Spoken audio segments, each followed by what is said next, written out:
உண்மை பொருளை காணலாமா, அறிவை கொஞ்சம் தேடலாமா, தென் திசை ஓடி இந்த நல்ல நாளில் மாலை வேளையில் இங்கே குழுமிருக்கக்கூடிய அனைத்து சான்றோர்களுக்கு என் பணிவான வணக்கத்தினை தெரிவித்துக் கொள்கிறேன்.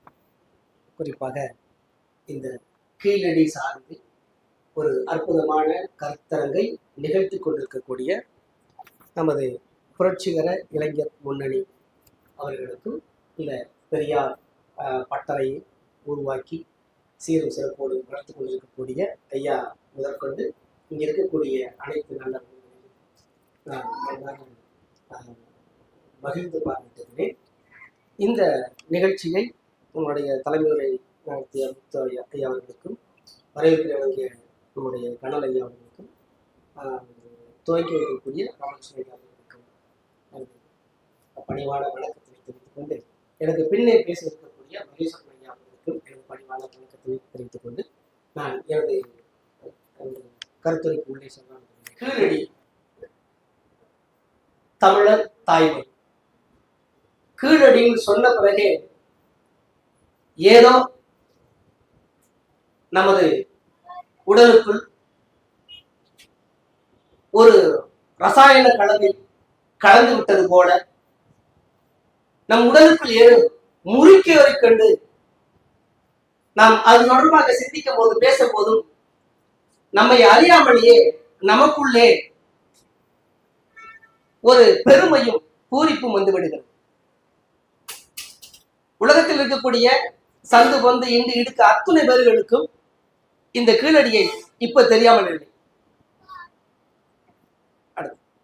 அப்படிப்பட்ட இந்த கீழடி யாருடைய தாய்மொழி கேள்வி. இந்த கீழடிக்கு அருகில் தான் என்னுடைய ஊர். நான் கோவையிலே பூசாக கலை அறிவியல் கல்லூரியில் பணி செய்தாலும் கூட என்னுடைய சொந்த ஊர் தாயமங்கலம் என்ற ஒருடைய கிராமத்திற்கு அருகே இருக்கக்கூடிய இட்டி சேரி அப்படிங்கிறதா என்னுடைய நான் பிறந்து வளர்ந்த ஒரு ஊர். அது சிவகங்கை மாவட்டத்தில் தான். நம்மளுடைய கீழடியில இருந்து ஒரு 55 கிலோமீட்டர் தொலைவில் இருக்கக்கூடியதான் பிறந்த ஊர். இப்ப நமக்கு கீழடி அப்படின்னு சொன்ன உடனே நமக்கு ஞாபகம் வருவது அது தமிழ்நாட்டுல சிவகங்கை மாவட்டத்தில் இருக்கக்கூடிய அது அதனுடைய கீழடியினுடைய ஊராட்சி ஒன்றியத்தில் இருக்கக்கூடிய ஒரு ஊர்.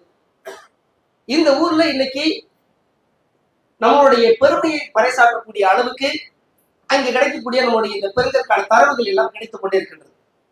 இந்த தரவுகளோடு நான் என்னுடைய சிறு அனுபவத்தில் நான் மேற்பரப்பு கள ஆய்வு மேற்கொண்டு கண்டுபிடித்த ஒரு சில பொருள்களோடு கீழடி பொருள்களையும் அதை ஒப்பிட்டு இந்த கீழடி இந்த நகரம் அல்லது இந்த ஊர் இதனுடைய பெருமை எல்லாமே இதனுடைய தாய்மொழியாக இருந்து உலகமெல்லாம் பரவி இருக்கிறது என்று சொல்வதற்காகத்தான் உங்கள் முன்னே நின்று கொண்டிருக்கிறேன்.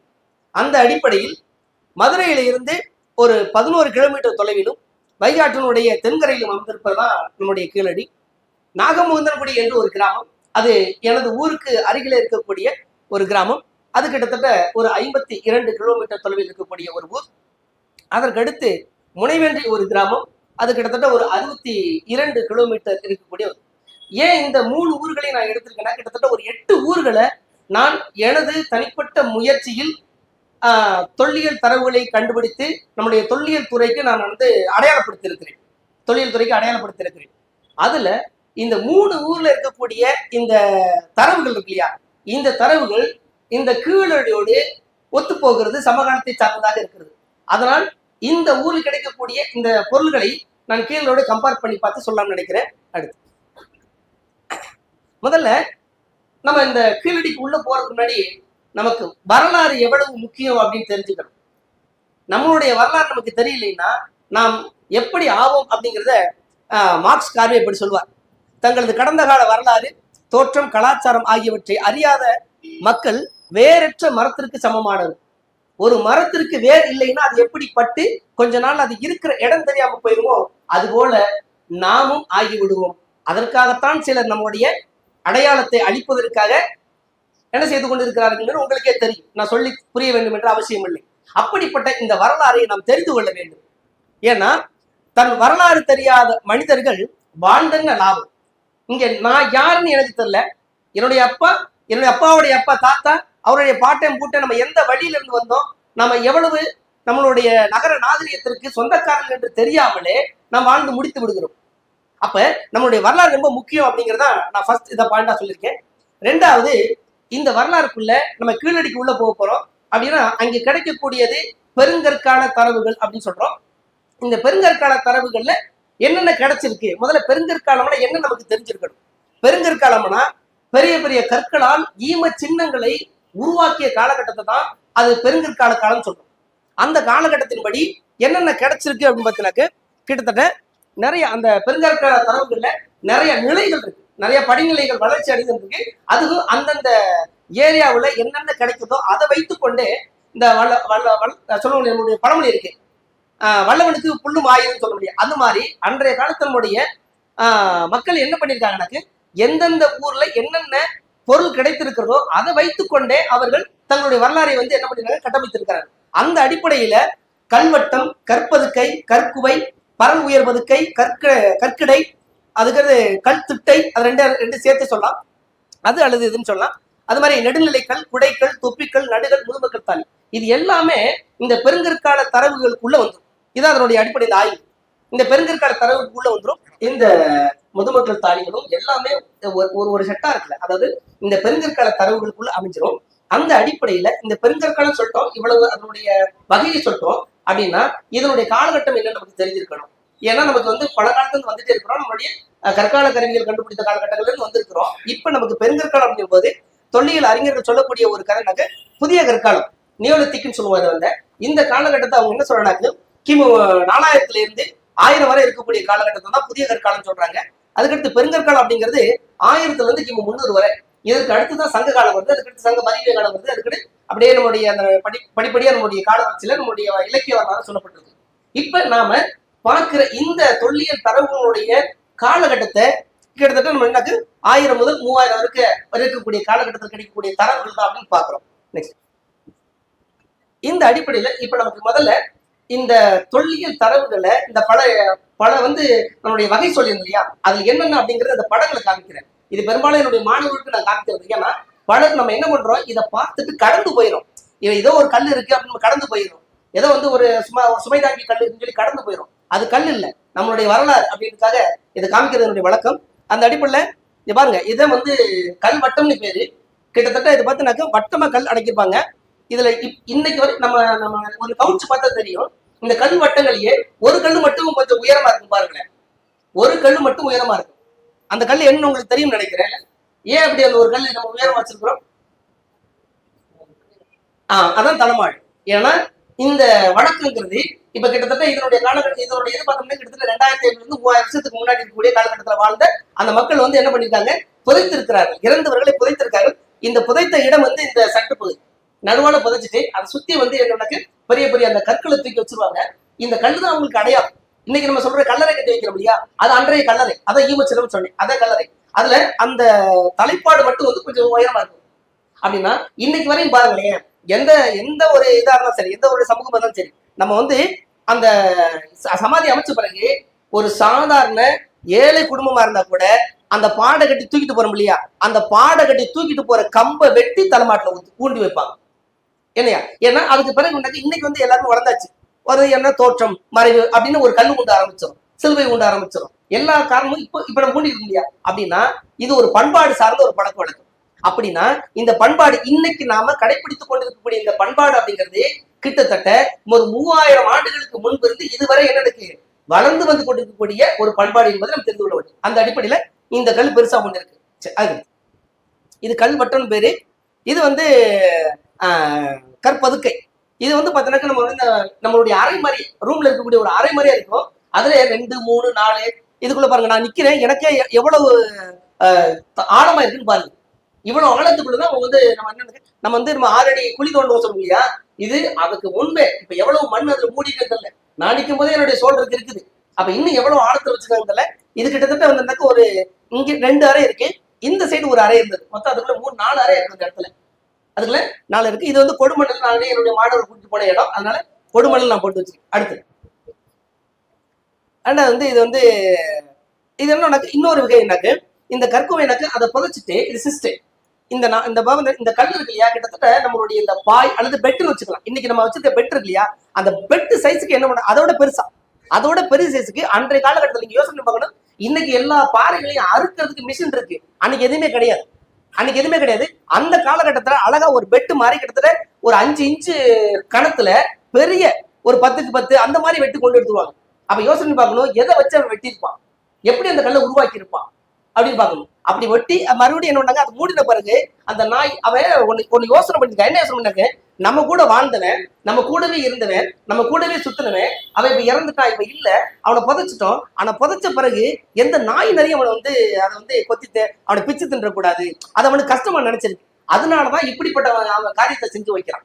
இப்படிப்பட்ட காரியம் செஞ்சு வேற எதுவும் தோண்டிடக்கூடாதுக்காக இவ்வளவு கல்ல மேல அடிக்கடிக்க வச்சுருக்கா. அதனால கற்குவைன்னு பேர் இருக்கு. அடுத்து அதுக்கடுத்து வந்து பரல் உயர் பற்றி இது மலை சமுத்திரத்துல இருக்கு நேம், அதே கான்செப்ட் தான். இதுக்குள்ள ஒரு விஷயம் சொல்றேன். இந்த இப்ப எல்லாருமே நம்மளுடைய இந்த இதுக்குள்ள போகும்போது பாத்தீங்கன்னா இந்த ஒரு கோடு இருக்கு பாத்தீங்களா, சிறு ஓட்டம் இருக்கு இல்லையா, இது வந்து அன்று முதல் இன்று வரை ஒரு நம்பிக்கை இருக்கு. இவன் காலத்துல ஒரு நம்பிக்கை என்னன்னா, இவனுடைய ஆன்மா வந்து வெளியில போயிட்டு திரும்பி வரும் அப்படின்ற ஒரு நம்பிக்கை அவனுக்கு உண்டு. அதனாலதான் நம்ம சில பேர் என்ன பண்றாங்க, அதுல போய் இறந்து போனவங்களுக்கு வந்து விளக்கேற்றுவது அப்படின்னு சொல்றாங்க. ஆனா இதுவும் உள்ள நம்மளுடைய தொழில் ஆய்வாளர் என்ன சொல்றாங்க, இது நம்பிக்கை சார்ந்து இருக்கிறது. இறந்ததுக்கு பிறகு கூட இவனுடைய ஆன்மா வெளியில போகும் வரும். இவனுடைய ஆன்மா வேற ஒரு உடல்ல போய் சேரக்கூடிய அவனுக்கு வழக்கம் இருந்திருக்கு. அதனாலதான் இப்படிப்பட்ட ஒரு இந்த மாதிரி ஒரு ஹோல் அடிச்சிருக்கான்னு சொல்றாங்க. ஏன்னா அதுக்கு ஒரு இன்னொரு காரணமும் இருக்கு, அது நான் வரும்போது சொல்றேன். அடுத்து இது வந்து நம்மளுடைய கற்கிடக்கை, அது மேல வந்து என்ன அதே மாதிரி இந்த பாருங்க, நான் சொன்னது மாதிரி இந்த பலகை எவ்வளவு பெருசு இருக்குன்னு பாருங்க. கிட்டத்தட்ட ஒரு 5, 6, 7 இன்ச்சு. இது வந்து அவனுக்கு கிடைக்கிற மாதிரி தான் வெட்டுவான். அது வந்து ஒரு அளவுலாம் கிடையாது, எட்டி வெட்டுப்பான். அந்த மாதிரி வச்சு வரக்கூடிய காரியம் நிறைய கிடைக்கும். அடுத்து நெக்ஸ்ட் இதெல்லாம் என்ன தெரிஞ்சுக்கிறதுக்காக தான் நான் சொல்றேன். இது வந்து நெடுநிலைக்கல் பேரு, இதுவும் கொடுமணல்ல இருக்கிறதா. இந்த இப்பவும் நீங்க போனா பார்க்கலாம். கிட்டத்தட்ட பின்னாடி இருக்கக்கூடிய அந்த தென்னைமரம் இருக்கு இல்லையா, அந்த தென்னைமரம் உயரத்துக்கு அந்த கல் இப்ப நின்றுட்டு இருக்கு. அப்படின்னா இந்த கல்லு ஒண்டி கிட்டத்தட்ட 3000 வருஷம் தான் ஆகுது. ஜஸ்ட் 3000 வருஷம் தான் ஆகுது, இன்னும் கீழே விழுகல. இப்ப 3000 வருஷத்துக்கு முன்னாடி ஒண்ணு அந்த கல்லு இதுவரையும் சாயல்னாக்கு, அப்ப இப்பவே தென்னைமரம் உயரத்துக்கு நிக்கிறதுனாக்க இதுக்கு கீழே என்ன நம்ம ஒரு வீடு கட்டுறோம்னாக்க 2 மாடி கட்டணும்னாக்க அதுக்கு தகுந்த மாதிரி பிரைஸ் மட்டும் போடணும், 4 மாடி கட்டணும்னாக்க அதுக்கு தகுந்த மாதிரி பிரைஸ் மட்டும் கீழே நம்ம இறக்கிட்டே போகணும். அப்படின்னா 3000 வருஷத்துக்கு முன்னாடி ஊன்ற கல் இது கம்பீரமா நிக்குதுன்னா, இன்னும் கீழே இதுக்குள்ள எவ்வளவு ஆழத்துல இந்த கல்லை ஊட்டி பாய்ச்சிருப்பான். அப்ப இவ்வளவு பெரிய கல்லை இவன் எப்படி எங்க இருந்து தோண்டி கொண்டு வந்திருப்பான். அப்ப இன்னைக்கு கிரைண்டருக்கு அப்படியே தூக்கி போய் 10 நாள் வச்சிடலாம். இன்னைக்கு வீடே வந்து எல்லாமே ஒரு இடத்துல செஞ்சு கொண்டு வந்து அப்படியே நம்ம அட்டாச் பண்ற மாதிரி கொண்டு வந்துச்சு. இன்னைக்கு அதுக்கான எல்லா நவீன சாதனங்களும் இருக்குது, ஓகே. ஆனா அன்றைய காலகட்டத்தில் என்ன இருந்துச்சு, எப்படி இதை கொண்டு வந்து சாத்தியப்படுத்தினா, இதை நினைச்சு பார்க்கும்போது நமக்கு புல்லரிக்குது. எப்படிப்பட்ட அறிவாளியா ஒரு வீரனாக இருந்திருக்கிறார்கள் அப்படின்னு. அடுத்து இது பக்கத்துல நம்ம கொடுமணல்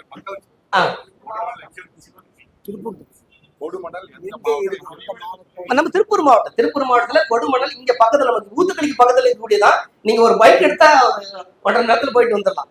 ஏன்னா இந்த இடத்துக்கு வர தொல்லியல் ஆய்வாளர்கள், அது உலக அளவில் இருக்கக்கூடிய தொல்லியல் ஆய்வாளர்கள் வராதவர்களே கிடையாது. அத்தனை பேர் வந்து பார்த்துட்டு போயிருக்காங்க. நம்ம பக்கத்துல இருக்கு, நம்ம போய் இன்னும் ஒரு சில பேர் பார்க்காம இருக்கிறோம். முடிந்தா போய் பார்த்துட்டு வந்தா ரொம்ப சந்தோஷம். அடுத்து இது வந்து குடைகள். இதே மாதிரி இங்க பாருங்க, இதுக்குள்ளேயே அந்த ஹோல் தெரியுதுங்களா. சோ இது விளக்கேற்று நம்ம வீட்டுல இது பார்த்து நம்முடைய இந்த வீடுகள்ல பார்த்து மாடம் சொல்லுவாங்க, இந்த விளக்கேற்றுவதுன்னு சொல்லுவாங்க. அந்த மாதிரியான ஒரு ஸ்ட்ரக்சர் அந்த வடிவத்தில் இருக்கும். ஆனா இது வந்து ஆன்மா போயிட்டு வர்றதுக்காக அப்படின்ற மாதிரிதான் சொல்றாங்க. அடுத்து இது வந்து அதே மாதிரிதான் வந்து இது தொப்பிக்கல். நடுகள், இது வந்து நடுகள் எங்க படத்துக்கான இது நடுகள். அடுத்து இது நானும் என்னுடைய மாணவரும் கடம்பூர்ல இப்ப சமீபத்துல கண்டுபிடிச்சது. போன வருஷம் நம்முடைய ஈரோடு எடிஷன்ல இந்த கல்வெட்டு வந்திருந்தது, ரொம்ப முக்கியமான கல்வெட்டு. இது இணையத்திலிருந்து எடுத்தது. நடுகள் பத்தி நம்மளுடைய அகநானூறு நிறைய பேசப்பட்டிருக்கு, அதனுடைய இலக்கிய சான்றுகள் நிறைய கொடுத்துருக்கிறேன். அடுத்து இது வந்து முதுமக்கள் தாழிகள். நான் சிவகங்கை போகும்போது எடுத்தது. எல்லா இடத்துலையும் நமக்கு கிடைக்குது, எஸ்பெஷலி நம்மளுடைய கோயம்புத்தூர் நிறையவே கிடைக்குது. அதை நான் என்னன்னு சொல்றேன். இது முன்னாடி இது பாருங்க, இப்படி தனியா எடுத்து வச்சிருக்கோம். ஆனா இதுக்குள்ள பாருங்க எப்படி இது வந்து மணல். இந்த மணலுக்கு மேல இந்த சிஸ்டே அந்த நம்முடைய அந்த பதுக்கை சொல்ல முடியா, அந்த பதுக்கையை வச்சு அந்த முதுமக்கள் தாழ் இது பேர். இது கிட்டத்தட்ட நம்மளுடைய ஒரு ஆள் மட்டத்துக்கு இருக்கும், 4 அடி 5 அடி உயரத்துல இருக்கும். இதுலயுமே சில வெரைட்டிஸ் இருக்கு. என்ன இருக்குனாக்க, உயர்ந்தவர்களுக்கு ஒரு மாதிரியான ஒரு பொதுமக்கள் தாலி, அது வந்து பாத்தீங்கன்னா ரொம்ப பாலிஸ்டா இருக்கும். நம்மளுடைய கண்ணாடி இருக்கு இல்லையா, அந்த மாதிரி பாலிஸ்டா இருக்கும். இன்னொரு விஷயம், அதுவும் கூட கருப்பு சிவப்புல இருக்கும்.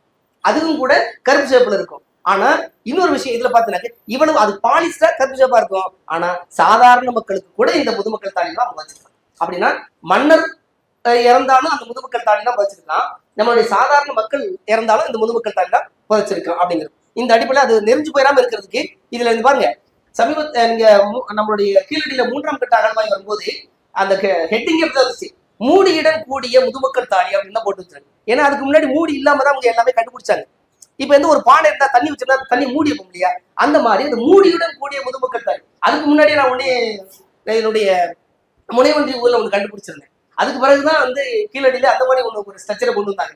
ஆக நம்ம முன்னாடியே கண்டுபிடிச்சு வச்சிருக்கமே, சொல்லாம விட்டுட்டோமே, அப்படி முதுமக்கள் தாலின்னு சொல்லிட்டுமே நினைச்சிட்டு இருந்தேன். அந்த மாதிரி பாருங்க, அதை மூடி இருக்கு பாருங்க, நல்லா தெரியுது இல்லையா, தெரியுது. இது மண்ணு, அதுக்கு மேல சிஸ்டர் அது நெருச்சு போறாம இருக்குது. அடுத்து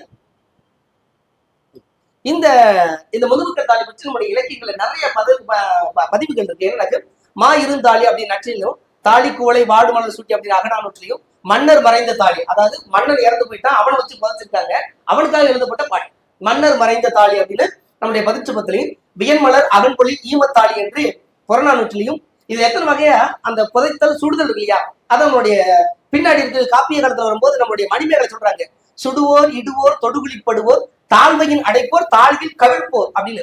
சுடுவோர் படு, அப்ப சுடுவோர்னா அன்னைக்கு எரிச்சும் செஞ்சிருக்காங்க.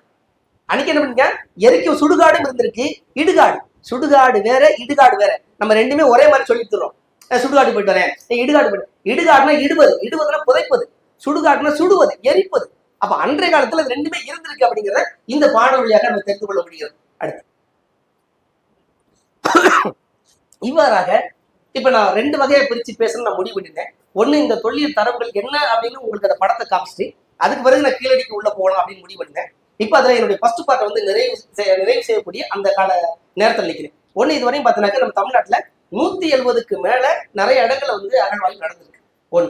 2, அந்த அகழ்வாயில அதிகமா இருந்தது வந்து நினைவிடம் தான். அதாவது வாழ்விடம், நினைவிடம், இது 2 தான் ரொம்ப முக்கியமான விஷயம். அதுல நிறைய வந்து நமக்கு இந்த நினைவிடம் கிடைக்கிறது, வாழ்விடம் ரொம்ப கம்மியா கிடைக்கும். வாழ்விடங்கள் ரொம்ப கம்மியா கிடைக்கும். 1.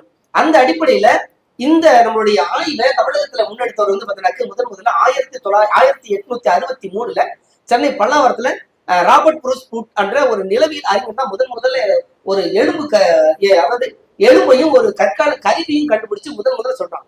கண்டுபிடிச்சதுக்கு பிறகுதான் இந்த ஏரியா வந்து நம்மளுடைய பெருங்கற்காலத்துக்கு முன்னே இருந்த அந்த நுண் கருவி கற்களை கொண்டு வந்து வேட்டையாடிய சமூகம் இங்க வாழ்ந்திருக்கிறார்கள் சொல்லி அவன் தான் கண்டுபிடிக்கிறான். அதுக்கு பிறகுதான் இங்க நிறைய ஆய்வுகள் நடக்க ஆரம்பிக்குது.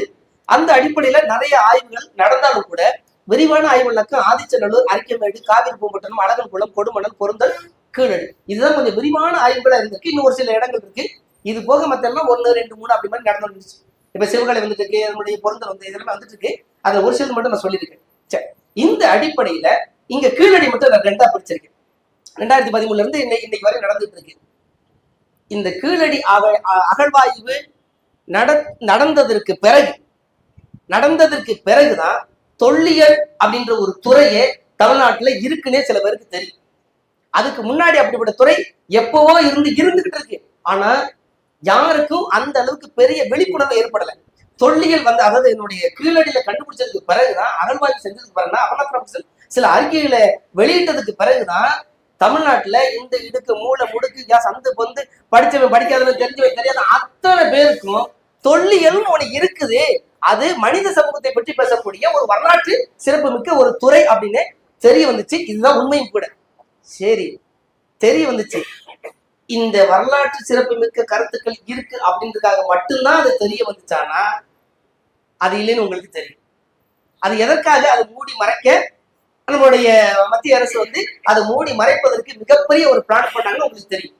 ஏன்னா இந்த இடத்துல அது வாழ்விடமாகவும் இருக்குது, அதே மாதிரி அதோட பக்கத்துல கொந்தகை அது வந்து நினைவிடமாகவும் இருக்குது. ரெண்டுமே நமக்கு கிடைச்சிருக்கு. ஏன்னா கொந்தகையில கிடைக்கக்கூடிய ஒரு அந்த மனிதனுடைய அந்த மண்டை ஒட்டை இப்ப உங்களுக்கு தெரியும். இப்ப சமீபத்துல அந்த உருவத்தையே நமக்கு வந்து ரெடி பண்ணி கொடுத்துட்டாங்க. அப்படின்னா இங்க வந்து ஒரு வாழ்விட பகுதி நம்மளுடைய எங்க இருந்தாங்க, கீழடிக்கிலே இருந்திருக்கு. அது வாழ்விடம் சார்ந்து நிறைய கிடைச்சிருக்கு. அது பொருள் என்னென்ன கிடைச்சிருக்காங்க நம்ம சொல்லியிருக்காங்க. அது மட்டும் இல்ல, நான் படித்தது வரை, எனக்கு முன்னே படித்த இங்க இருக்கக்கூடிய அத்தனை தோழர்களும் கூட நீங்கள் படித்திருந்தால் அதில் நகர நாகரிகம் அப்படின்னு சொல்ற ஒரு வார்த்தை இருந்திருந்தால் உங்களுக்கு அதுல என்ன புத்தகத்துல பதிவாயிருந்திருக்கும்?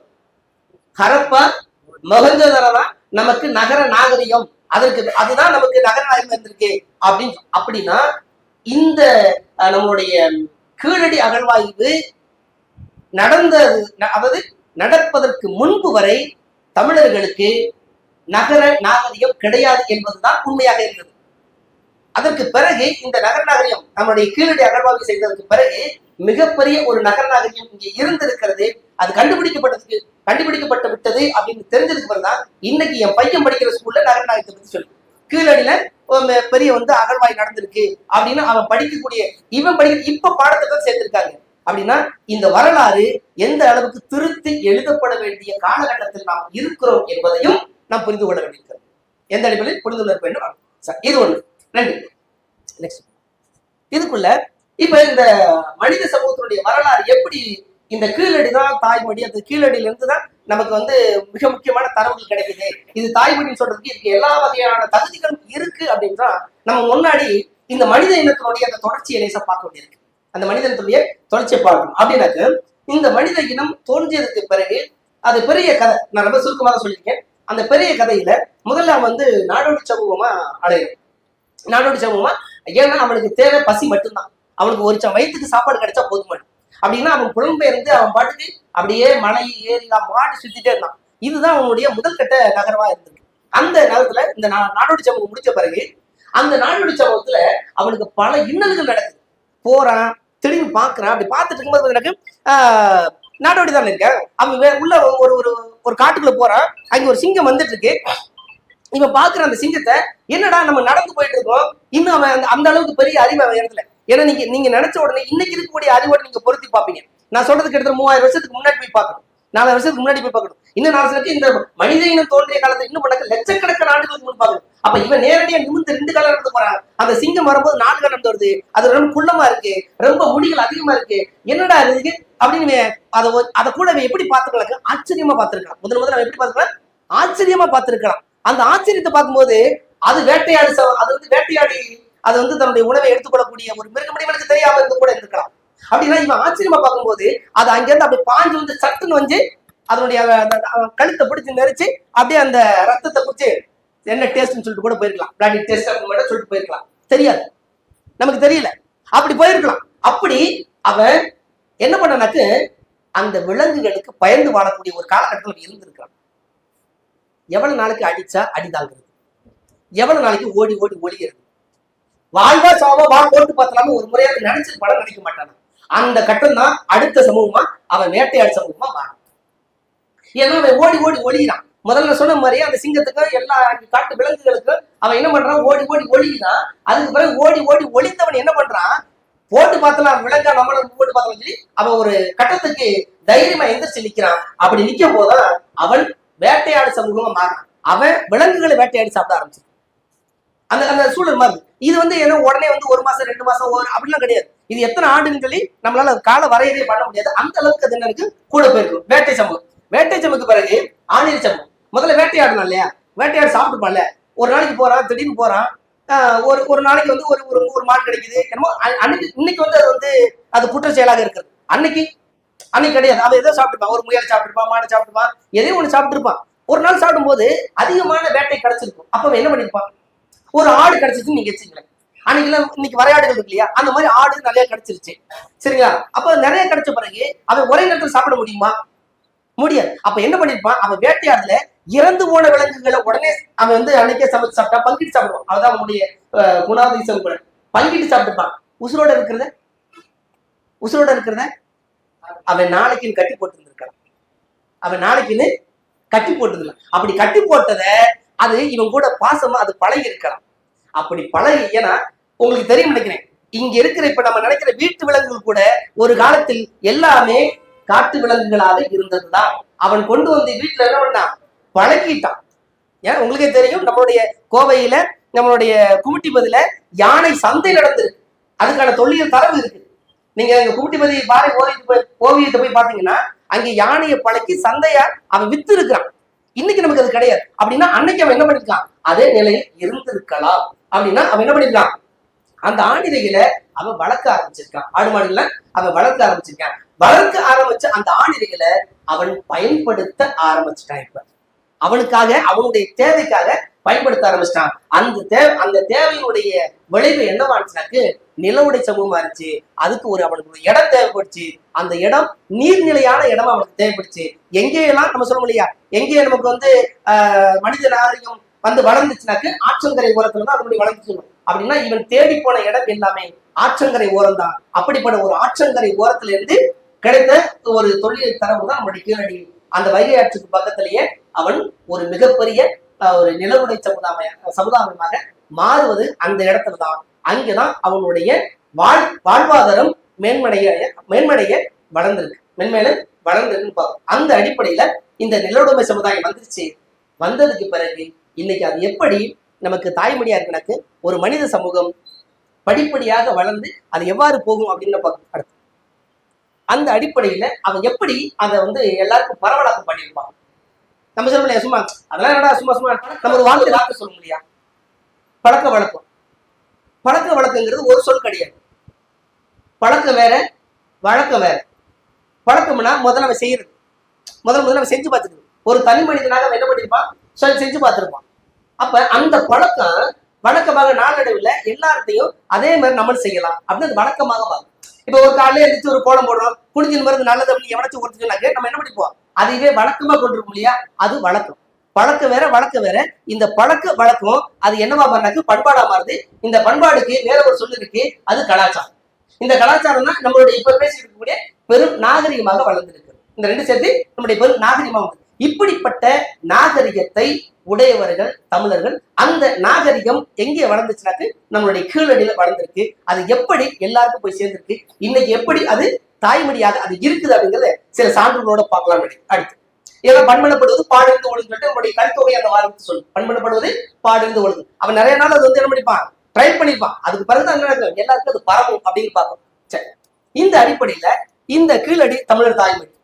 ஏன் தமிழர் தாய்மொழின்னு சொல்லணும்னாக்க ஒரு மனித சமூகம் அல்லது ஒரு மனித இனம் எப்படி அங்கே உருப்பெற்று மிகப்பெரிய ஒரு நகர நாகரிகமாக வளர்ந்திருக்கிறது. இது எல்லாம் சேர்த்துதான் இன்னைக்கு அதோட தாய்மொழியாக இருக்குது அப்படின்னு நம்ம சொல்றோம். அப்படின்னா அவன் படிப்படியா வளர்ந்துருக்கணும் இல்லையா.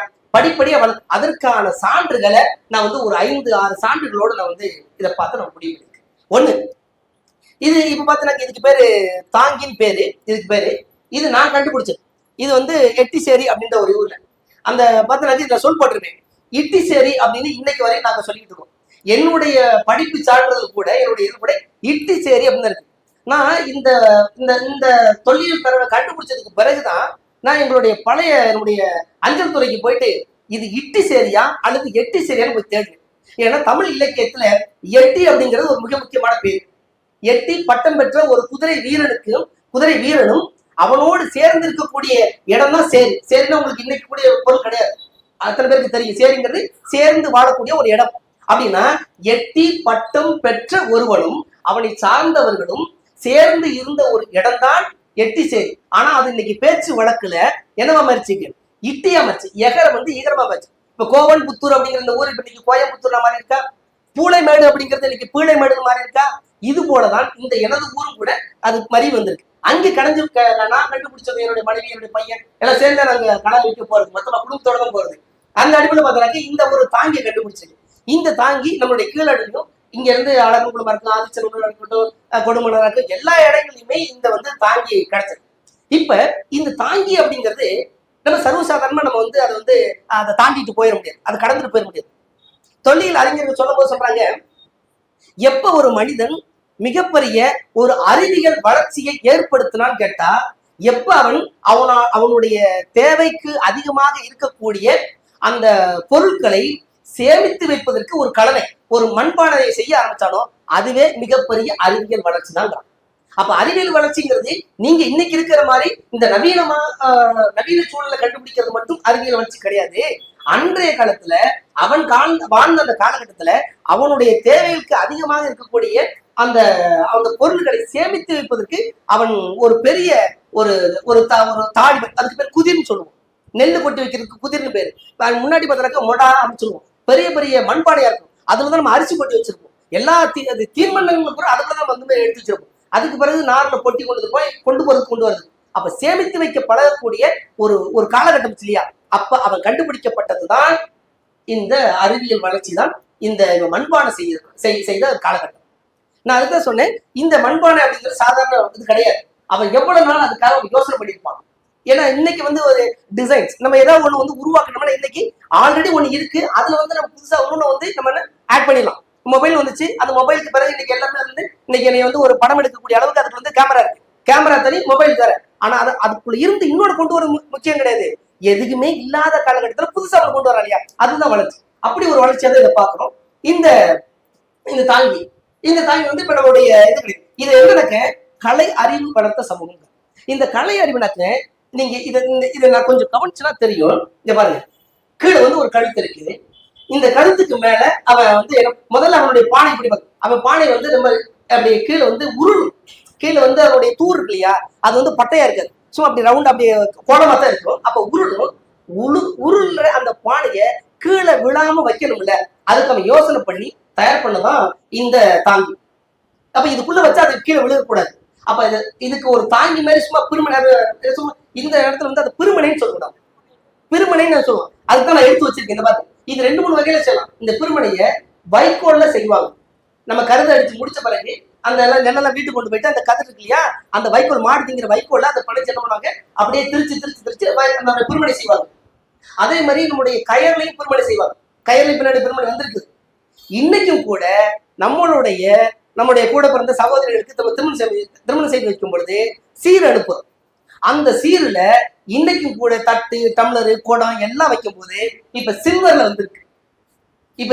வந்துருச்சு. அந்த சில்வர்ல இருக்கக்கூடியதை நம்ம என்ன பண்றோம், வாங்கி அனுப்பிக்கிட்டு இருக்கோம். அப்படின்னா இந்த தாங்கி அப்படிங்கிறது ரொம்ப சர்வ சாதாரணமா கிடையாது. கிட்டத்தட்ட 3000 வருஷத்துக்கு முன்னாடி இந்த தமிழ் கண்டுபிடித்த இந்த அறிவியல் கண்டுபிடிப்பு இன்னைக்கு வரை நம்ம என்ன பண்ணிருக்கோம், பயன்படுத்திட்டு தான் இருக்கிறோம். அது நம்மளுடைய பண்பாட்டை பறைசாற்றி கொண்டுதான் இருக்கிறது. அது கீழே கிடைச்சிருக்கு. அப்படி அது மட்டும் கிடையாது. இந்த கலை அறிவுன்னா அவன் என்ன பண்றாங்க, அதுக்குள்ள அவன் வந்து அவனுடைய சிந்தனைய அழகா வந்து வடிவமைக்கிறான். இது பாருங்களேன், ஒரு கருத்து இருக்கியா, இந்த இது வந்து பாத்தீங்கன்னா அவ்வளவு வந்து ஷார்ப்பா இருக்காது. அப்படியே வந்து நம்ம கை பிடிச்சி தூக்கணும்னா நம்ம கைக்கு எதுவும் ஆகாது. அப்படின்னா அது வந்து அப்படியே நம்ம இந்த கண்ணாடி எல்லாம் வச்சிருந்தாக்க அதை வந்து அப்படி தேய்ச்சி விட முடியாது. நம்ம டைல்ஸ் போட்டா லைட்டா தேய்ச்சி விட முடியாது. அன்னைக்கே அதை செஞ்சிருக்கான். செஞ்சு முடிச்சுட்டு இதுக்குள்ள ஒரு தாப்பு இருக்கும் இந்த இல்லையா, இது தனி ஒரு அப்படி வெட்டி எடுக்கிற மாதிரி இருக்கும். அந்த வெட்டி, ஏன்னா அன்னைக்கு எந்த விதமான நவீன கருவியும் கிடையாது, அவன் கையிலே தான் செஞ்சிருக்கிறான். எந்த விதமான நவீன கருவியும் கிடையாது. ஏன்னா இன்னைக்கு நமக்கு அகல் விளக்கு செய்யறாங்க, நமக்கு அகல் விளக்கு வாங்கிக்கிறோம், எல்லாத்துக்கும் ஒரு அச்சு இருக்கு. அந்த அச்சை கொடுத்து தூக்கி போட்டு டக்கு டக்குன்னு முடிச்சு போயிடுறாங்க. அன்னைக்கு அந்த அச்சே கிடையாது, கையிலே செய்திருக்கிறான். அது அவ்வளவு அழகா செய்திருக்கிறான் சொல்ல வரேன். இதுக்கு அடுத்து இது பாருங்க, இது இப்ப நான் கண்டுபிடிச்சது நாகமோகிதல்பட்டின்னு ஒரு ஊர். இது வந்து நமக்கு தெரியும், ஆதிச்சநல்லூர்ல இவ்வளவு கண்டுபிடிச்சிருக்காங்க. அது இதே மாதிரி ஒரு பானை இருக்கு, ஒரு சிறுபம். அதே மாதிரி கீழடியில இந்த மாதிரி கண்டுபிடிச்சிருக்காங்க. இப்ப எல்லா இடங்களுமே இது ஒரு பானை கிடைக்குது. நான் ஏற்கனவே ஒரு விஷயத்த நான் போட்டிட்டு காமிச்சிட்டு நான் இன்னொரு விஷயம் நம்ம சொல்றேன். இது பாக்குறதுக்கு எப்படி இருக்கு, உங்களுக்கு எப்படி இருக்கு? கருப்பு சிவப்பா இருக்கு. என்ன வடிவத்தில் இருக்கு? இது என்ன வடிவத்தில் இருக்கு? முட்டை வடிவத்தில். அது முட்டை வடிவத்தில் மட்டும் இல்ல, அது முட்டையினுடைய சைஸ்லயே தான் இருக்குது. அது என் கையில தான் இருக்குது. அது அதிகபட்சம் பார்த்தனாக்கு 3 இன்ச்சு இந்த பானை. இதுக்குள்ள இந்த 3 இன்ச்சுல எவ்வளவு நீட்டா அந்த கருப்பு சிவப்பு உள்ள இருக்குன்னு பாருங்க. இது வந்து ஒரு கலை. இன்னைக்கு நீங்க எல்லா இடங்களையும் நீங்க பார்த்திருப்பீங்க, மண்பாடம் வாங்கி எல்லாமே வந்து சிவப்பு கலர் தான் இருக்கும். இப்ப நவீனமா ஒரு வந்திருக்காங்க, எல்லாமே கருப்பு கலர்லயும் நமக்கு வந்து பானை கிடைக்குது. ஆனா கருப்பும் சிகப்பும் சேர்ந்து சுடுவது என்பது அது ஒரு வகையான கலை. அதை சுட தெரிஞ்சவங்களுக்கு மட்டும்தான் இந்த மாதிரி சுட முடியும். அது மட்டும் கிடையாது, அந்த சுடுவது ஒரு முறை. அந்த சுடுவதுல இப்ப இதை பாருங்க, இதை கவனிச்சு பாருங்க, இதை கவனிச்சு பாருங்க. இதுல எவ்வளவு கொஞ்சம் ரிஃப்ளெக்டா கொஞ்சம் வலுவழுப்பு தன்மை இருக்குன்னு பாருங்க. இந்த வலுவழுப்பு தன்மைக்கு அந்த உப்பு கரைசலை கரைச்சு அது மேல ஊத்தி விட்டா, நீங்க உப்பை ரொம்ப நேரம் கரைச்சு ஊத்தி விட்டா மேல வடு மாதிரி கிடக்கும் இல்லையா, அந்த மாதிரி அந்த அந்த அந்த நல்ல எரிக்கிற அல்லது சுட்ட அந்த கலர்ல உப்பு அந்த அப்படி ஊத்தி விட்டா அப்படியே உப்பு அப்படியே எல்லாத்துக்கும் பரவி அது அப்படியே வலுவழுப்பா மாறி. இன்னைக்கு பாருங்க, நம்ம ஒரு ஆப்பிள் வாங்குறோம், எங்கேயோ விழுங்குற ஆப்பிள், காஷ்மீர்ல விழுங்குற ஆப்பிள், அதுல வந்து அப்படியே நம்முடைய மெழுகை அப்படியே உள்ள எடுத்தோம்னா அது அப்படியே வந்து வலுவழுப்பு தன்மை இருக்க. அப்ப அந்த வலுவழுப்பு தன்மை மாதிரி இவன் இன்னைக்கு வரையும் வலுவழுப்பு தன்மையா இருக்கு. சரி, இது ஒரு விஷயம். இப்ப இதுக்குள்ள ஒரு கலை அறிவு இருக்குன்னு நான் சொல்லிட்டேன். இதை சுடுற முறை ஒரு ஒரு கலை, அதுக்கு வலுவழுப்பா இருக்கிறது ஒரு வகையான கலை. இதுக்கு அடுத்து ஏன் முட்டை வடிவில் செஞ்சாங்க? இதை வந்து என்ன பண்ணோம்னாக்க, இதை வந்து நான் என்னுடைய பூங்குடன் ஐயாட்ட கேட்டு பார்த்துருக்கிறேன், மதிவான ஐயாட்ட கேட்டு பார்த்து எல்லாத்துமே கேட்டிருக்கேன். ஐயா இது நீங்க சொப்பு சாமானா இருக்கு அப்படின்னு சொல்லிட்டாரு. சொப்பு சாமான்ல இது சொப்பு சாமான். சொப்பு சாமான் இந்த குழந்தைகள் விளையாட சோறு காய்ச்சி குழம்பு வச்சு விளையாடுறதுக்கு பயன்படுத்தக்கூடிய ஒரு இந்த மாதிரி குழந்தைலாம் விளையாடுது. சரி, ஆனா இந்த வடிவத்துல முட்டை வடிவத்துல எதுக்கு செய்யணும் ஒரு கேள்வி வரும் இல்லையா? அதே மாதிரி நம்மளுடைய அந்த முதுமக்கள் தாலி காமிச்சு இல்லையா, அது என்ன வடிவத்துல இருந்துச்சு? அதுக்கு முட்டை மாதிரியே பெரிய ஒரு வடிவத்துல இருந்துச்சு. அப்படின்னா அவன் இதுக்குள்ளேயும் ஒரு விஷயத்த சொல்ல ஆரம்பிக்கிறான். முட்டை அப்படிங்கிறது கரு. முட்டை அப்படிங்கிறது கரு. அந்த கரு அப்படிங்கிறது எப்படி அந்த ஒரு முட்டையிலிருந்து ஒரு குஞ்சு வெளியில வருதோ அது போல இப்ப நம்ம இறந்தவர்களையும் அந்த கரு மாதிரி இருக்கக்கூடிய ஒரு வடிவத்துல செஞ்சு புதைக்கிறான். ஏன்னா அவனுக்கு அழுத்தமா ஒரு நம்பிக்கை இருந்திருக்கு, மீண்டும் இவர்கள் மனிதனாக பிறப்பார்கள் என்ற ஒரு நம்பிக்கை இருக்கின்ற காரணத்தினால அவன் என்ன பண்ணிட்டான், இப்படிப்பட்ட ஒரு வடிவத்துல செஞ்சு அதை புதைச்சிச்சு. அதுக்காக சொன்னேன், அந்த மீண்டும் அந்த ஒரு இந்த கோல் போடுது இல்லையா, அதுல ஆன்மாவுக்கு அழிவில்லை. அதே போலதான் இவங்களுக்கும் இதுல புதைக்கிறவங்க மீண்டும் பிறப்பார்கள் என்ற ஒரு நம்பிக்கை இருந்துச்சு. அதனால முட்டைக்குள்ளேயே அவன் பிறந்துச்சு. ஏன்னா நம்மளுடைய கருமுட்டை அப்படித்தான் இருக்குதுன்னு சொல்ல. அடுத்து இதுக்கு அடுத்து ரெண்டாவது, முதல்ல வந்து நான் கலை அறிவு உடையவன் அப்படின்னு சொல்லிட்டோம். ஒரு மனிதன் வாழ்வதற்கான தேவையான அத்தனை பொருட்களை இவன் தயார் பண்ண ஆரம்பிச்சிட்டான். முதல்ல காடுகள் எல்லாம் சுத்தி தெரிஞ்சா ஒரு இடத்துல வந்து உட்கார ஆரம்பிச்சிட்டான், நிலத்தை பண்படுத்த ஆரம்பிச்சிட்டான், இங்க வந்து விவசாயம் செய்ய ஆரம்பிச்சிட்டான். இப்ப அவனுக்கு தேவையானது அதிகமா கிடைச்சிருச்சு. அதை என்ன பண்ண ஆரம்பிச்சிட்டாக்கு, இப்ப சேமிச்சு வைக்கிற பழக்கத்துக்கு உள்ள வந்துட்டான். இப்ப அடுத்து இந்த நுண்கலைக்கு உள்ள வரான். இப்ப அவன் பயன்படுத்தக்கூடிய இந்த மண்பாண்டங்கள் இல்லையா, மண் கலன்கள் இல்லையா, அதை செய்யும் போது அப்படியே செஞ்சு வைக்கல. இப்ப நீங்க பாத்துட்டாக்க இதனுடைய கிளாஸ் ஒரு மாதிரி இருக்கும். இப்ப இந்த கிளாஸ் நீங்க பாக்குறீங்க, இது ஒரு வகையான கிளாஸ். ஆனா இந்த கிளாஸ் இது வேற. இன்னைக்கு இருக்கிற டிசைன் இது மேட் பினிஷிங் சொல்லுவோம். இது பேர் மேட் பினிஷிங். இதுல தனி உத்தரவு ஒன்றும் ஆகாது. இது வந்து கண்ணாடி மாதிரி, இது கிளாஸ் பெயிண்டிங். இப்ப இந்த கலை இருக்கு இல்லையா, இப்ப நம்ம இங்க ஒரு பீரோ இருக்கு, எல்லாமே புக் அடக்கி வச்சிருக்காங்க. இப்ப நீங்க பல பெரிய பெரிய நிறுவனங்கள் போனாக்க இந்த கண்ணாடி இருக்கு இல்லையா, அந்த கண்ணாடியிலேயே அந்த கம்பெனியுடைய இன்சியல் போட்டு வைக்கிறது, ஒரு சின்ன கோலம் போட்டு வைக்கிறது, ஒரு விநாயகர் அதுல வளைச்சு வைக்கிறது, ஒரு சில்வ போட்டு அந்த கண்ணாடியிலே இருக்குது இல்லையா, அந்த மாதிரி இவன் என்ன பண்ணிருப்பான், பிளாக்குள்ளேயே ஒரு டிசைன். அது பிளாக், அது வந்து பாடுதான் போட்டுதான். அதுக்குள்ளேயே இது ஒரு டிசைன் இருக்கு. உங்களுக்கு தெரியுதான்னு தெரியல, இதுக்கு ஒரு டிசைன் இருக்கு. இந்த டிசைன் என்னன்னு சொல்ல முடியுமா இருக்காச்சு? இது என்ன தெரியுது, இந்த டிசைன் என்ன தெரியுது, எப்படி அந்த டிசைன் பாக்குறதுக்கு எப்படி இருக்குது?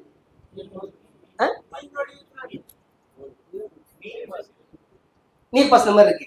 நல்லா கவனிச்சு பார்த்தா, இன்னொரு முறை சொல்றேன், வாழைப்பூவை உரிச்சிங்கன்னா உள்ள இருக்கக்கூடிய அந்த வாழைப்பூ இருக்கு இல்லையா, அது கொத்துப்பட்டா அப்படியே ரவுண்டா வரும்ல, அப்படி நம்ம எடுத்து வடை போடுறதுக்குலாம் பயன்படுத்தல, அந்த மாதிரி இருக்கும். அந்த மாதிரி இருக்கும். சோ இதுக்குள்ள அந்த ஒரு கலையறி வச்சிருக்கான். இது கருப்புக்குள்ளேயே வச்சிருக்கான். இப்ப இது கருப்பு ஷேப்ல ஒரு டிசைன் வச்சிருக்கான். இதுல என்ன மூணாவதுக்கு இதுக்கு வாங்க, இதுல என்ன தெரியும் சொல்லுங்க. இதுல என்ன தெரியும்? வாழைப்பூ. என் பய சொன்ன மாதிரி அவனுக்கு தெரியும். அவனுக்கு அது வந்து இலை. அது இலைன்னா இலை இல்ல, கொஞ்சம் அப்படியே கண்டினியூஸா நினைச்சு பாருங்க.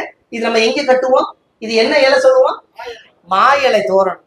இப்ப நீங்க இப்ப நான் எடுக்கும்போது ரொம்ப கஷ்டப்பட்டு இந்த போட்டோ எடுத்தேன். ஏன்னா இன்னைக்கு நம்ம சொல்ற இந்த 3D எஃபெக்ட அன்னைக்கே வச்சிருக்கான்.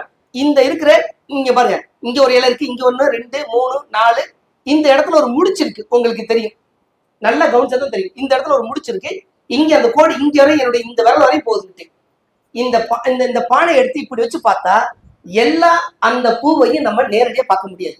அதை கொஞ்சமா முன்னும் பின்னும் அசைச்சா மட்டுமே முழு ஓவியத்தையும் நம்மளால பார்த்து ரசிக்க முடியும். அப்படின்னா இந்த 3D எஃபெக்ட்ஸ் சொல்றோம் இல்லையா, அதை அன்னைக்கே அந்த மெத்தட்ல இவன் உருவாக்கிட்டான். இது நான் போய் சொல்ல வேணா இடத்த இருக்கு, நீங்க வேணா வந்து பாருங்க. இப்படி நீங்க நேரடியா எடுத்து பார்த்தா இந்த இலை மட்டும் தெரியும், கோடு தெரியாது.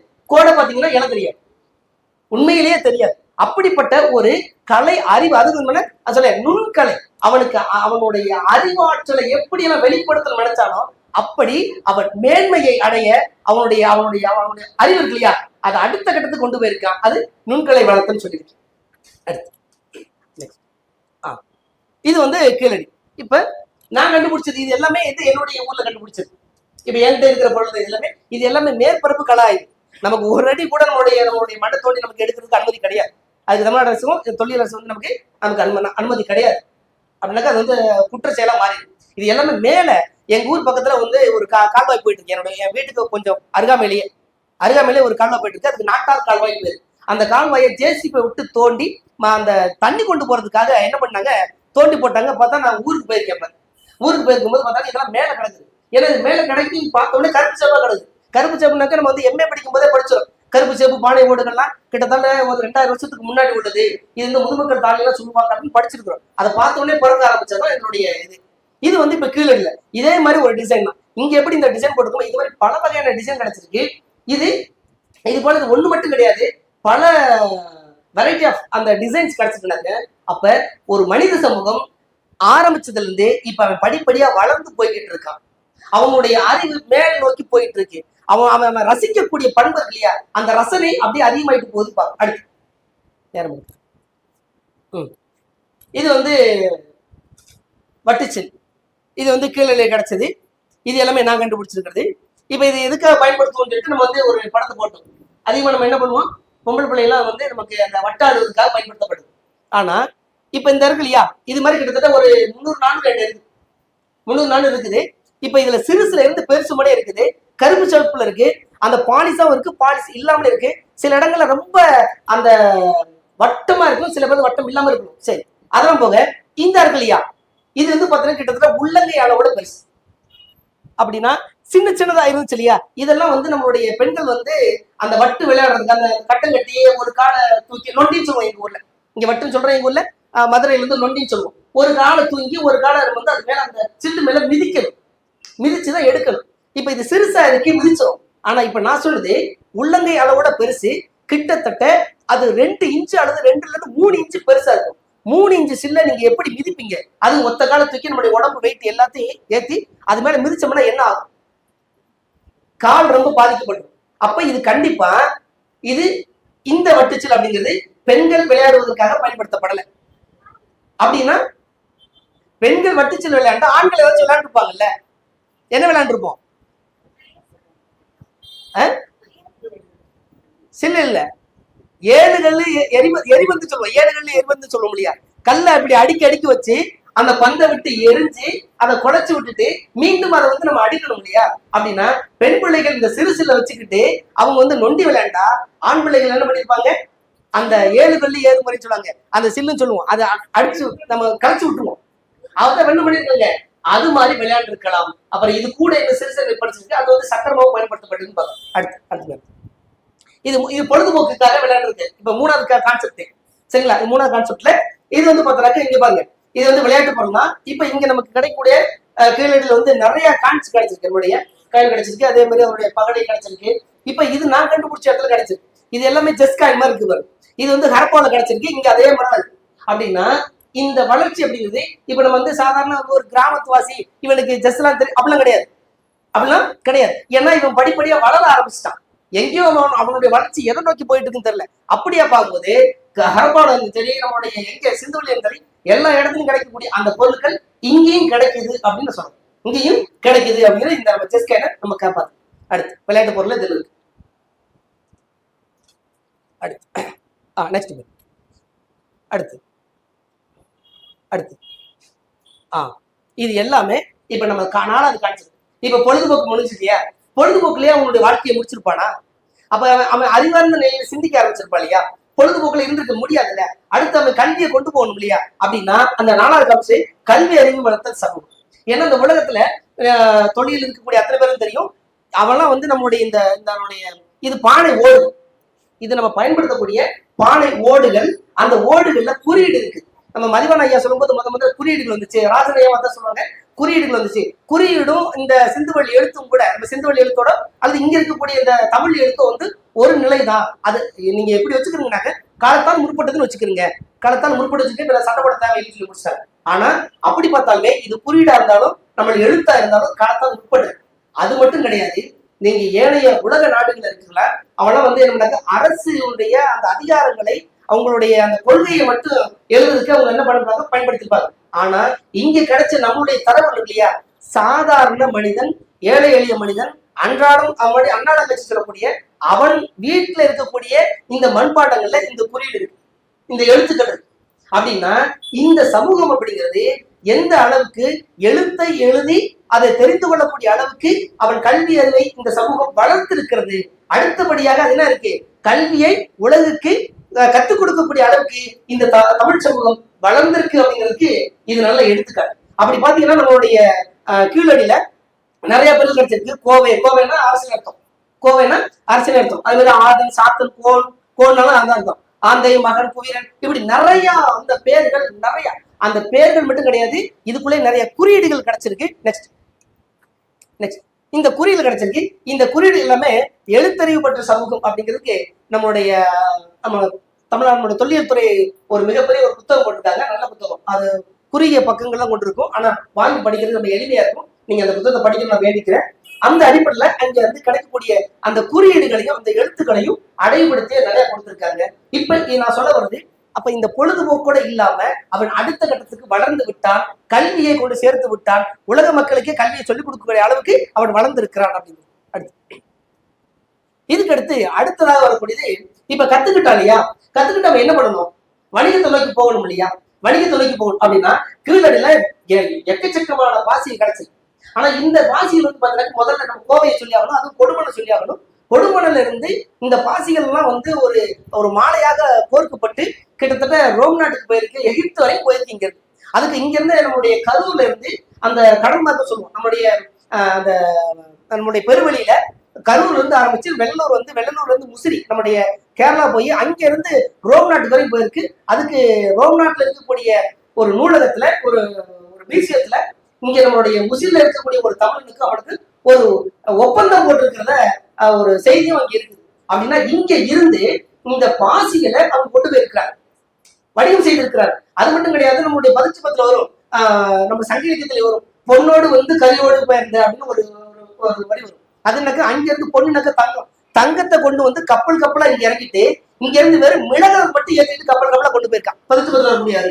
அப்படின்னா இவங்க என்ன பண்ணினாக்க அந்த வணிகம் சார்ந்து இங்க சிந்திக்க ஆரம்பிச்சிட்டாங்க. இப்ப இதுல பாருங்க, நாடோடி, இப்ப நான் சொல்ல ஒரு கான்செப்ட்னாக்க நீங்க கொஞ்சம் அப்படியே நாடோடியா தெரிஞ்சான், படிப்படியா வளர ஆரம்பிச்சான், அவன் ஒரு நிலவுடைமை சமூகமா மாற ஆரம்பிச்சான், அங்க விவசாயம் ஆரம்பிச்சான், விவசாயத்துக்கு பிறகு சேர்த்து வைக்க ஆரம்பிச்சான், அப்புறம் அதுக்கு பிறகு விளையாட ஆரம்பிச்சான். விளையாட்டு எப்படி இருக்க முடியும், நம்ம அடுத்த இடத்துக்கு யோசனை பண்ணணும்டா அப்படின்னு படிக்க ஆரம்பிச்சவன் பிசினஸ் பண்ண ஆரம்பிச்சிட்டான், வணிகம் செய்ய ஆரம்பிச்சது. இந்த பாருங்க, இந்த மணி இப்ப நான் கண்டுபிடிச்சது அது எவ்வளவு பர்சன்ட் பாருங்க, கிட்டத்தட்ட இது வந்து ஒரு 3000 வருஷத்துக்கு முன்னாடி இருக்குமா.